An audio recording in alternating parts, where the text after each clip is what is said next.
Hello everyone, I hope you guys are all having a fabulous Monday. Today I'm coming at the weekly Minks Monday Q&A. Before we get started, let me share the bag that I'm currently rocking, and that is the Louis Vuitton Speedy 30 in the Damier Ben. Alright, so grab a coffee, grab a tea, let's start your workout, let's go to work, let's do laundry, whatever it is that you do, come join me. We have some awesome topics to cover today. Starting with the first question from Stacy Milano. Hopefully I said that correctly. Have you broken any rules when it comes to buying bags? All right, so I have definitely broken some rules in the past. For the most part, I end up staying on track, especially if it's a bag that I have researched to death, but still, I have broken some rules here and there. Most notably, my recent addition, which is the Louis Vuitton Clooney BB. I absolutely love that bag, but I ended up breaking two rules. Now, I do have a rule when it comes to Louis Vuitton, and this is actually a preference. When it comes to that fashion house, I prefer to go for canvas handbags. I've said it before. Not that I can't appreciate some of the other leathers that they offer, but just for me, I love their canvas. I think they do it better than anybody in the business. So the first one being that if I am going to add a canvas handbag to my collection, I don't want to spend over $2,000 for it, especially if it's mostly canvas. Now the Clooney BB retails for $19.90 here in the States, so it's just a hair under $2,000, but of course with tax, it puts it well over $2,000. So I broke that rule. And the second rule was that I don't want to have to add or take away something from a bag in order to make it work for me. Now, as many of you know, when it comes to this beautiful bag, it does come with a removable strap that I'm not too fond of. And I also ended up taking off the key bell because I found it to be a little too fussy, and I also ended up having to add and spend a little bit more money for a different strap that really ends up working out the best for me and my lifestyle. So those are two rules that I have broken with it. However, I am madly in love with the bag because I could not get the silhouette out of my mind. I think it's wonderful. I love how simple it is, even though I had to kind of fine tune it, kind of like what I talked about on the first impression video. But yeah, I mean, I gotta be honest with you, I have definitely broken some rules. Sometimes I do end up eating my words, and I am more than happy to fess up to it when I do. But yeah, not only did I spend over $2,000, but I also had to add something else and take something away from it in order for it to work out for me. But I would love to know, do you guys break any rules when it comes to buying handbags? Anything out there, whatever the case may be, let us know in the comments section down below. But fantastic question, and hopefully I was able to answer it. Now the background might be a little bit darker. I actually had to come back and refilm this because when I was editing, it was completely out of focus, so my apologies. But the next question from Letty Garcia, I mean no disrespect, but I am genuinely curious. I had someone ask me a question about a bag on Instagram the other day. I told them it's cute, but not for me. She proceeded to tell me that what I responded was a cop-out answer. I know you often respond this way also, and I would love to know your thoughts on what she said. I was trying to be nice, but it rubbed me the wrong way. All right. Well, people are most certainly entitled to their own opinion. To each their own. I definitely don't think that it's a cop-out answer, and I think that you answered it perfectly, and you're right, I do say this often. Now, I'm going to have to respectfully disagree with what she said, and the reason I disagree, just because something isn't for me, just because I don't fancy something, doesn't mean that I can't appreciate what it brings to the table. I can certainly admire the silhouette, the color, the leather, or the style.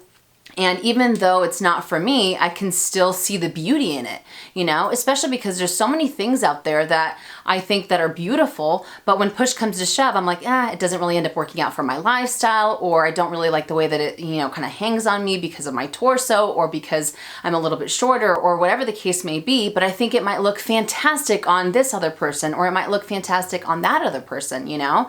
So I feel that you can always find the beauty in something.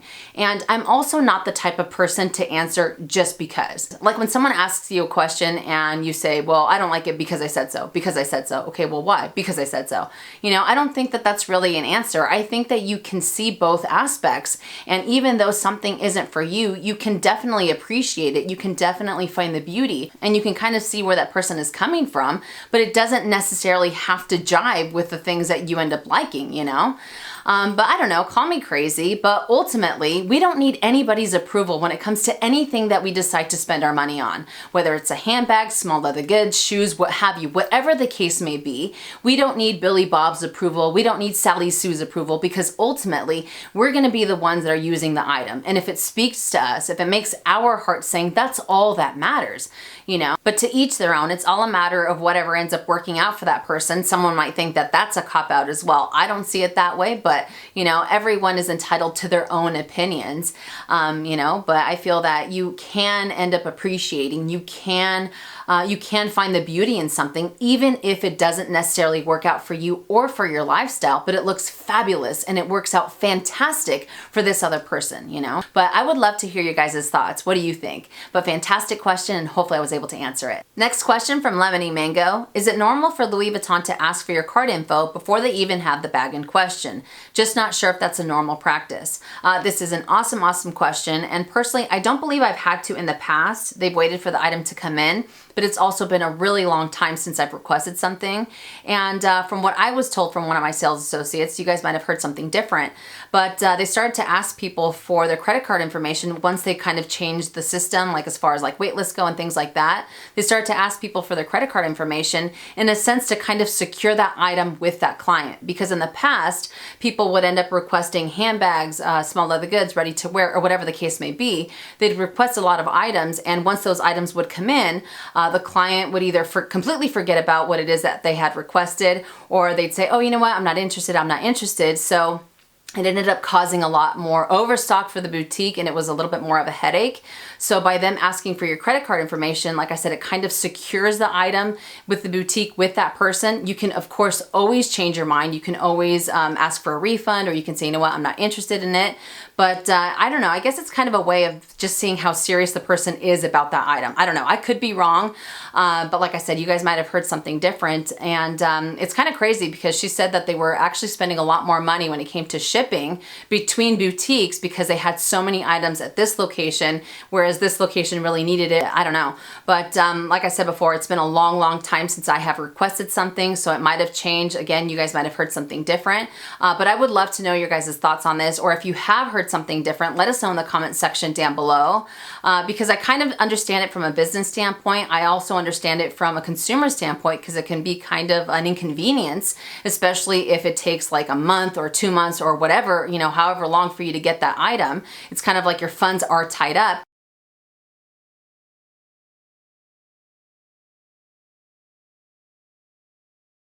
But I definitely see both sides. But again, if you guys have any information, let us know in the comment section down below. So fantastic question. Hopefully I was able to answer it. Next question from Katie G. I'm downsizing my collection to a few treasured pieces I can use and enjoy every day. I know that they are quite different, but I need to decide between keeping the Cles or the mini Pochette. I'm interested to know which one you would choose to keep and why. Oh man, that is a tough one. That is a tough one for sure. I did bring out both of these beauties, so we have a little bit more eye candy. Here I have the Louis Vuitton mini Pochette in the monogram canvas, and the Cles in the monogram canvas as well. All right, so that is a tough one, like I said, because I think both of these small leather goods are fabulous. They're so versatile. I've talked about them a million times, and I've recommended both of them a million times. And the Cles was actually my very first piece, so it has quite a bit of sentimental value. Now, between the two, even though this has a lot of sentimental value, I'm gonna have to go with good old mini Pochette. Oh yeah, this guy I absolutely love, because I think that for the way that I've kind of incorporated it into my rotation, I felt that this one wears a few more hats than this one does. And what I mean by that is I've been able to use this as a wallet, as a handbag, as a cosmetic case, as a catch-all, what have you. I feel like the possibilities are endless with both, but just for the way that I've used it, again, this one has definitely been the one that I end up gravitating the most towards. So much so that even when I'm using a very small handbag and I want to maximize my space, I oftentimes go for putting a few other small leather goods in here just so I can carry this, you know? So this guy, I mean, I'm madly in love with it. I think, I don't know, it's one of the best small leather goods. Not saying that this one isn't, because like I said before, it's also very versatile. You can use it as a catch-all as well, as a wallet, as a bag charm.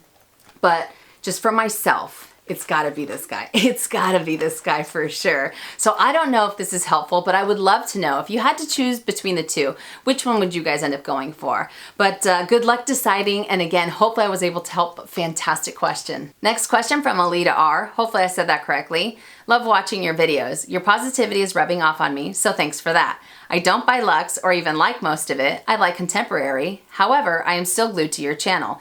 Do you think that there are many of your subscribers who don't necessarily want / like luxe, but just love to tune in? Well, thank you so much for watching my videos. It means the world to me and I appreciate it immensely.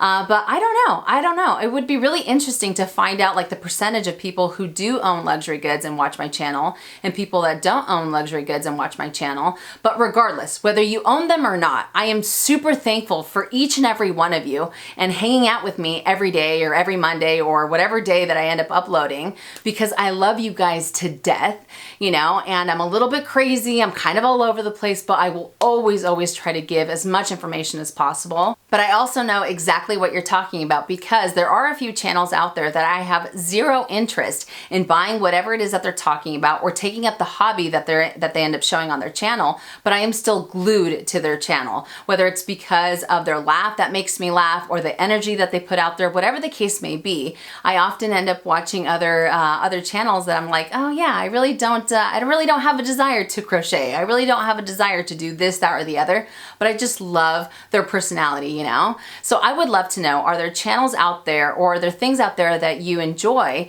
but you don't necessarily see yourself either taking up the same hobby or buying whatever it is that they're buying whatever it is that they're showing, but you still love to tune in. If you guys want to, let us know in the comment section down below. But again, I love you guys dearly and I thank you eternally for hanging out with me and putting up with the crazy and just the whole 50 shades of crazy that I've talked about before. But fantastic question. Hopefully I was able to answer it. Next question from Justina Grady. What is your insight / opinion on the Louis Vuitton Alma PM in Damia Ben? I've noticed that there are a lot on the pre-loved market and there's quite a range in resale price as well. Would it be worth adding to my Louis Vuitton handbag wardrobe? Before we get any further, let me insert a picture of the Louis Vuitton Alma PM in Damia Ben right now.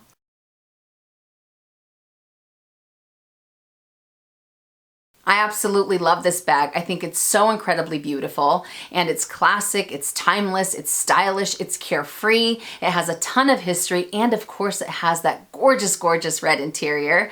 I've actually had 3 Alma PMs in my collection before. I had 2 in Vernis and I had 1 in the multicolor, and I really like the structure that it had. But again, I really end up going for structured handbags, but I love the structure, and I know some people had said that they find that when you go to use it as a hand carry bag, it can be quite heavy. I didn't experience that. I thought that it was pretty comfortable. I didn't have too many issues. The only thing that I will say is that when I ended up carrying it on the crook of my arm, I ended up bumping into things all the time. I ended up bumping into things, especially if I was in an aisle, I would end up hitting things. It could have been operator error. I've told you guys before, I am very clumsy, but I did experience that. But out of all the designs that are out there, even though I really like the Vernis and even though I really like the multicolor, there is just something about the Damia Ben that definitely makes my heart sing. So I say, if you love it, absolutely end up going for it. But fantastic question. Hopefully I was able to answer it. Next question from Lo Christensen. Hopefully I said that correctly. What 3 discontinued luxury bags would you buy? All right, I love this question.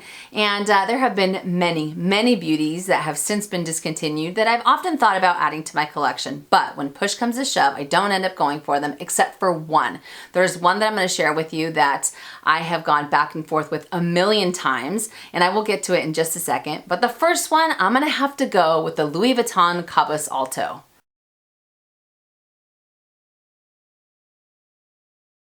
It's simple, it's a tote, it's right up my alley. I love this bag. I think it's so beautiful. Just the simplicity, I think, speaks volumes for it, you know?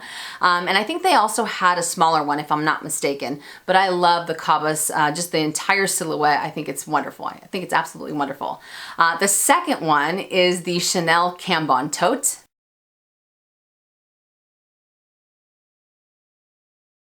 It's a tote, it has the hot pink interior, it has the quilted leather, and it's crazy comfortable. I actually like this entire line, from the small leather goods to some of the other handbags that they have. I know some people think that it's kind of tacky. They also have the white and the black, like it's kind of changed from this one, but I'm a huge huge fan of this line. I absolutely love it. And again, that pink interior, how can you deny that, right? All right, now on to the third one. This is the one that I have gone back and forth with a million times. I actually have it in my fashion file cart. I've had it in there for about a year and a half.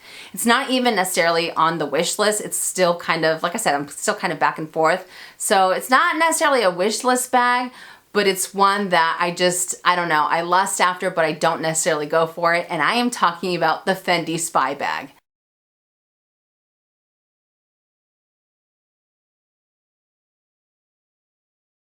Now, I know some people aren't a fan of this bag. They think that it's hideous. They don't like the details. They don't like just the overall silhouette that it has. And I don't know if it's necessarily one of those bags that I just really appreciate from afar. Maybe that's why I don't necessarily end up going for it, but there's just something about it. I don't know. But when it first came out, I will never forget it. I remember seeing it everywhere and I was just like, oh my gosh, I love this bag. I love this bag. And they have so many different types of leather that they introduce with it. But I've always been such a big fan of this bag, but I just can't bring myself to go for it. And on the pre-loved market, I've seen some of them for like $300, $400, and I'm like, go for it. But I still hesitate. I don't know, but those are the 3 discontinued luxury bags that I would go for. And of course, I would love to know what 3 discontinued bags you guys would end up going for. Let us know in the comment section down below. But fantastic question. Hopefully I was able to answer it. Next question from Sarah Carpenter. I've had my eye on a vintage mini Speedy HL and I finally pulled the trigger, but I would still love to hear your opinion on the bag. I couldn't find much info on it, but I just thought it was so cute, aka it made my heart sing. And this will be my first Louis Vuitton purchase. Well, major congratulations on your first Louis Vuitton. And before we get any further, let me insert a picture of the mini HL right now.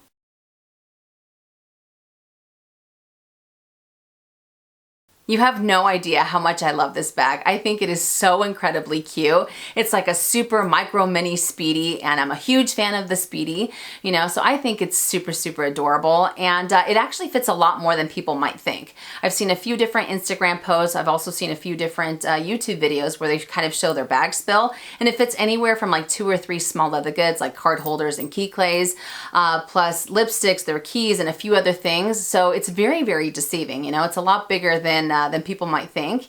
And I know that they also ended up introducing the new Nano Speedy, which is very similar to the mini HL. I do believe that the Nano Speedy is a little bit bigger than the mini HL, if I'm not mistaken. But I think it's super cute. And I've also seen people end up adding straps to this little bag so they can have a little bit more versatility. But I especially like it in the multicolored blanc because, I don't know, between the patina, the way that it kind of oxidizes and it turns that honey golden color up against that multicolored blanc, I think it looks fabulous. So like I said, I am a huge fan. So much so that this is one of the bags, this is one of the items that, for the most part, you guys know that I'm not a big fan of having something sit on my shelf unused for long periods of time, right? But with this bag, I feel like even if you incorporated it into your rotation and then you kind of fell out of love with it, or maybe you didn't want to necessarily use it anymore, I think that this would be perfect for a decoration piece. I mean, call me crazy. Like I said, I know that I'm kind of going against what I've said in the past, but I just think it's so insanely cute. I don't know, but I'm a big fan. So again, major congratulations, and hopefully I was able to answer your question. And the last question from Kay Starlow. Are you planning anything special when you reach 100,000 subscribers? All right, so as many of you know, I don't really tend to focus on the number of subscribers, but I will admit that 100,000 is quite the milestone. And usually I do like to do giveaways on my anniversaries on YouTube, you know? So every June I try to do a different giveaway, but I would definitely absolutely be down to do something for 100K. What do you guys think? Should I do a giveaway? Should I do a meetup? Whatever the case may be, I would love to hear your suggestions, but I'm just super thankful for everybody that watches my channel, and I love you guys dearly. But again, if you have any suggestions, let me know in the comment section down below. But fantastic question. Hopefully I was able to answer it. All right, you guys, so that does it for Minks Monday Q&A. I hope that you enjoyed it, and I hope I was able to help. You guys had some awesome questions this week. For this week's lineup, you guys will see me one other time, and I'm I'm gonna shoot for Friday. If not Friday, then it'll be Saturday. But regardless, you will see me one other time. But again, thank you guys so much for watching. If you enjoyed this video, make sure and give it a thumbs up. If you haven't already and you would like to, please subscribe to my YouTube channel by clicking on the red button down below and hitting that bell so you're notified when I upload videos, which is anywhere from 2 to 3 times a week. Oh, and before I forget, I've had a lot of you guys ask where you can ask questions for Minks Monday. If you can please put them on the most recent one, it makes it a lot easier for me to see them. But again, thank you so much for watching, and I'll see you later. And as always, make it a fabulous day or not, the choice is yours. Have a great day.